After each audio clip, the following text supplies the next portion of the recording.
Okay, so this fork can be used on the stove for a lot of things. Okay, have you ever tried to turn over ham, bacon, or sausage with a dinner fork? Like you can't even pick it up, can you? No, so you're just fishing it around. You play like grease hockey with it, okay? Okay, this is the one you want.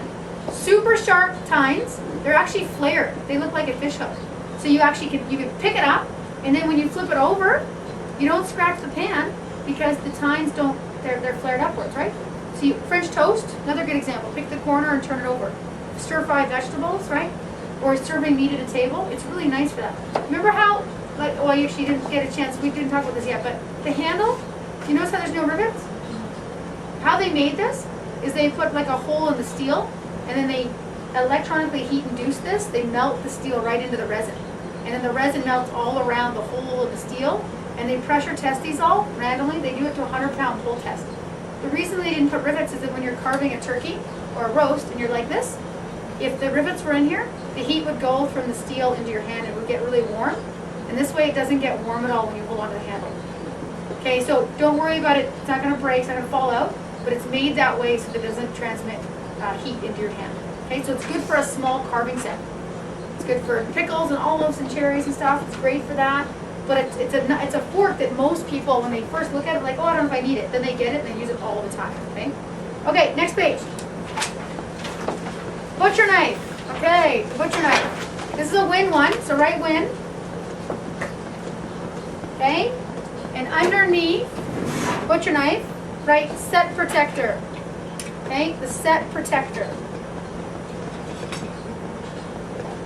Okay, have you ever tried to cut something so tough you thought your knife would break? That's like turnip, acorn squash, whole chicken, ice, frozen ground beef, all that stuff, right? When in doubt, grab the butcher knife, okay? This is the one we grab for that. It's the thickest knife in the set. You can use it to tenderize meat on this side, okay? Like a cleaver you would, or something to tenderize. And then this side you use for doing all the other jobs. You use it like this. You put it in, and then you kind of pry through stuff, okay? Heavy duty knife that protects all the other tools. You save money when you buy chicken whole versus pre-cut. Okay, you save money. That's your blank, save money. It is way cheaper to buy your chicken whole and then cut it up yourself. And it's super easy if you got the right knife. And this is the one that you want to have. Great for separating frozen hot dogs, ground beef, cutting through squash. It's kind of like you go to Costco, you buy everything in bulk, right? But then if you can't cut it and then use it in the sizes you want, you wasted money. So having the knife to cut it open and then section it and freeze it, that's what you want. Okay, this is a great tool for that. So this butcher knife is good for meat. It's also good for a lot of vegetables, frozen food.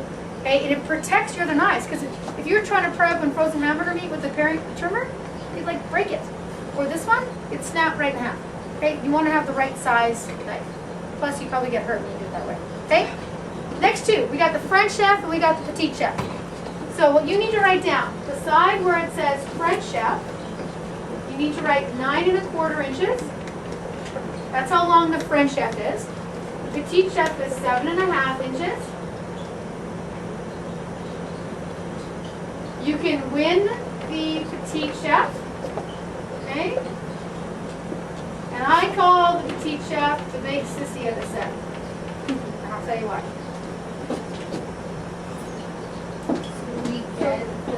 No, you don't get the French chef, but you can win the petite. The reason why, most people that are new at using a chef knife are more comfortable with the smaller one. If you see people that are really experienced with them, they'll probably get the longer one. But if not, they'll just get the little one, okay? This is the one they want to use instead of that paring knife for cutting up carrots, okay? Like that. And this is how they feel like they're a chef, okay? They put this down and they dice their food, carrots, celery, onions, make your own croutons. This saves you tons of time. You know when you have a food processor, you put food in it and you got to clean it after? What's it like cleaning a food processor? Yeah, awful, right? This is like your handheld food processor. It's awesome. Okay, fast, easy, dice food, high knuckle clearance. You don't hit your knuckles, so you can balance it like that. So the blank there should say food processor and time saver. Okay, it's the food processor and the time saver of the set. Great for the 5 S's, making a soup, salad, stir fry, stuffing, stew. That's when you grab the chef knife up, okay? By the way, make a note for yourself, it's the opposite of the butcher knife, okay? Hey, Alicia. Okay, it's the opposite of don't get the two confused, okay? One's light, really light, the other one is heavy duty. Opposite of butcher knife. Okay, slicer. You can win the slicer. And it says, have you ever squished hot bread while trying to cut it? Everyone's done that, I think. French bread, homemade bread, it always hot and squish. Hot's when you want to cut it, eat it, right? This is the knife you want. It doesn't squish it because of the double the edge. It glides through piping hot homemade bread or French bread without squishing or tearing.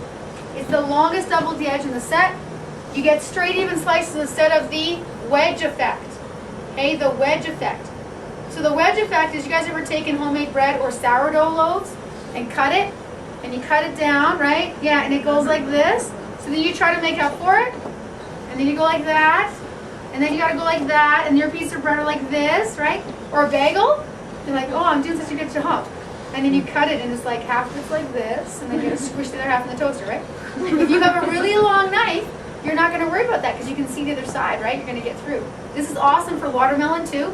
It's great for Asian cake, any kind of cake because it's long and it gives you a good slice. Great for cabbage, for coleslaw, and boneless meat. You know, if you buy deli meat, ham all together, it's cheaper than buying it cut up by the deli. It stays fresher longer, cut as thin or as thick as you want. So it's great for slicing boneless meat too. Okay, last two pieces. The carver, you can win the carver too. Okay, so underneath the carver, you want to write 5 pounds or more, okay, for meat. Okay, the carver is 5 pounds or more. The other thing you can jot down underneath the carver, so you can write it, we call it the company knife. So you know, Christmas dinner, you're going to have company for dinner. Your relatives are going to come over. You need to have a longer knife if your meat is larger than 5 pounds, okay? Because it's got the longer blade. You're not having to do this. You're getting a long, clean cut. And you can see how this is made. You see it's got a straight blade and you've got an S-shaped blade. That carves around the bone. This is why this is good for boneless meat. But you need the curved tip to get around the bone, okay, if you're going to carve around a turkey. So the blank says with the carver, you're not going to burn your hands when you're checking meat on the barbecue. Because if you check meat on a barbecue and you want to check to make sure it's done, you get a steak knife, you get in there so close, okay, this has got a nice tip, you cut right from far away, it's nice for doing that. So it's not just like your Christmas or Thanksgiving turkey, it's a barbecue or any kind of large roast. Okay, last one, the carving fork. You can win that one too, and we call that the anchor. Okay, the carving fork is called the anchor because you want to make sure the meat doesn't move and you need a bigger fork for that. And the blank says with the carver, it's the master carving set. Okay, with the carver, it's the master carving set. Okay, great for turning large roasts and turkeys, lifting meats from the roasting pan.